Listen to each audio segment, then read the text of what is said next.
RCF Haute-Savoie, l'invité de la rédaction, Margot Emmerich. Charles Edrich, bonjour. Bonjour.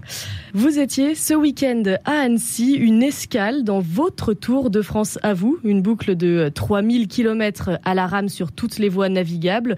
Vous êtes parti il y a tout juste 10 jours depuis le quai d'Austerlitz à Paris et depuis vous avez navigué notamment à travers la Marne pour arriver jusque la Haute-Savoie. Charles Edrich, c'est la première fois que vous vous attaquez à votre propre terrain de jeu, la France. Eh bien, je suis sur tous les terrains du monde là depuis aussi bien alpinisme, pôle, mer, et depuis pas mal de temps, je me disais on va essayer de monter une expédition en France, le plus beau pays du monde. Mais il fallait qu'il y ait quelque chose d'original, et en plus pour moi, quand il y a un record ou une première, c'est la cerise sur le gâteau. Donc ce Tour de France à la rame, c'est absolument fantastique et magnifique sur tout le parcours. Alors justement, comment vous est venue plus précisément cette idée ?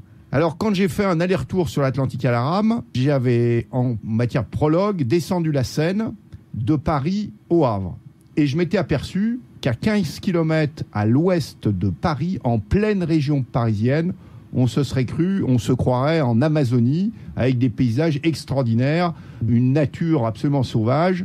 Donc je me suis dit... Pas besoin d'aller à l'autre bout du monde. Exactement. Et on peut vraiment faire ce Tour de France dans la continuité du parcours. On le sait, vous êtes qualifié d'aventurier, vous êtes un aventurier, on vous surnomme souvent le rameur des glaces pour avoir passé plus de 160 jours dans l'Arctique notamment. Vous sentez le besoin de toujours relever des nouveaux défis ? C'est une passion, aussi bien l'Everest, le pôle Nord, les mers du Sud pendant le Vendée Globe. L'an dernier, j'étais dans le désert de l'Atacama. Mais pour l'instant, j'ai rien trouvé de mieux pour définir ma passion que sportif aventurier. Parce que de temps en temps, il y a de la très très grande aventure. Par exemple, 165 jours dans les glaces du Grand Nord, avec ce même rameur que celui sur lequel je suis actuellement, soulevé par une baleine, attaqué par des ours blancs. Et puis, il y a aussi du sport, comme l'Ultra-Trail du Mont Blanc, comme la Pierre-à-Manta. Et là, sur ce Tour de France, je dirais, c'est un petit peu à mi-chemin. C'est à la fois de l'aventure, un peu, mais c'est aussi beaucoup de sport. Par exemple, pour remonter la Marne contre le courant, c'est quand même beaucoup d'intensité physique. Ça demande de ramer à longueur de journée sans quasiment arrêter. C'est ce que j'allais vous demander. Le défi paraît un peu moins spectaculaire que vos exploits précédents. Est-ce que c'est quelque chose qui est plus facile ? Alors oui, je ne vais pas être attaqué en principe par un ours blanc ou rencontrer des températures de moins 52. Mais j'ai toujours mis en avant le fait que l'aventure, elle était extraordinaire quand on réalise des premières, quand on bat des records.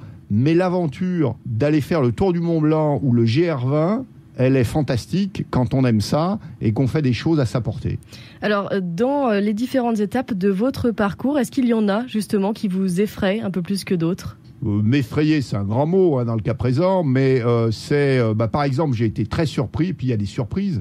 J'ai été très surpris en partant de Paris. J'ai fait à peu près 100 km sur le canal de l'Ourcq. Je pensais qu'un canal, il n'y avait pas de courant.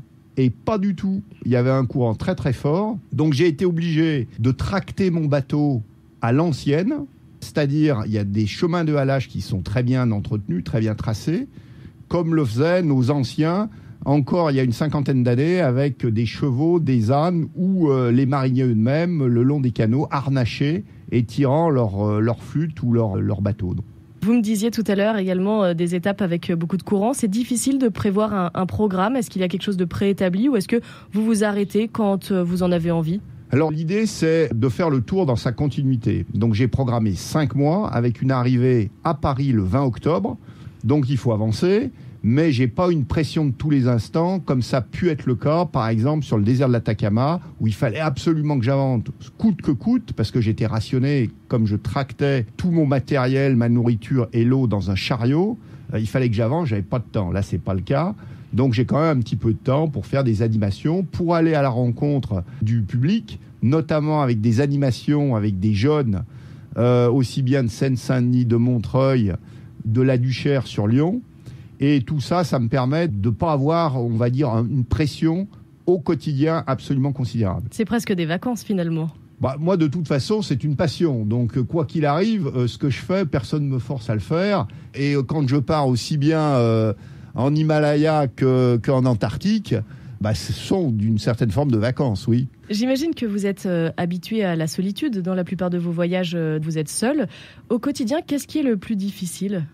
Alors bon, ça c'est la nature humaine, elle est extrêmement complexe. La solitude, vous avez des gens qui supportent absolument pas. Il y en a d'autres qui recherchent la solitude. Pour ce qui me concerne, c'est ni l'un ni l'autre. Des expéditions, j'aime bien les faire à plusieurs. Par exemple, pôle Nord, on réalise une première avec Arnaud Tortel. On passe 62 jours sur la banquise en totale autonomie. Et 2, c'est déjà une équipe. Mais pour moi, la priorité, c'est l'expédition. Donc après, que je sois seul ou pas, ça me pose aucun... C'est ni une motivation ni une contrainte. Vous arrivez à revenir sur Terre à une vie normale quand vous terminez vos exploits sportifs ? Alors là aussi, ça dépend tellement de la personnalité des aventuriers, des alpinistes ou des marins. Dans mon cas, 2 minutes avant le départ d'une expédition, je suis pas encore, on va dire, dans l'aventure elle-même. Et à l'inverse, quand l'aventure est terminée, alors si possible, si elle est réussie, dans la seconde qui suit, elle est rangée dans ma mémoire et je passe à autre chose. Une aventure réussie, c'est quoi ? C'est quand vous arrivez au bout ? Une aventure réussie, pour moi, oui, c'est comme un match de tennis. C'est peut-être pas très romantique, mais je vis mes aventures comme je jouerais un match de tennis ou un match de foot. Il n'y a pas 36 alternatives possibles. Soit je gagne, soit, quelle que soit la raison, je ne vais pas au bout et il y a eu quelque chose qui ne s'est pas passé comme je voulais. Alors, Charles Eddrich, vous allez reprendre la route cette semaine. Par où est-ce que vous partez ? Un point vraiment très très important, c'est d'arriver à Épernay pour moi, parce que à Épernay, je m'engage sur un canal où là, il va plus y avoir de courant, donc je vais pouvoir avoir une progression régulière sans trop de difficultés. Et pour arriver à Épernay, il me reste grosso modo entre 1 journée et 2 jours de rame. Écoutez, voilà, on sait où est-ce qu'on pourra vous trouver ces prochains jours. Merci beaucoup Charles Eddrich d'avoir fait cette escale avec nous. Merci beaucoup, c'est un plaisir.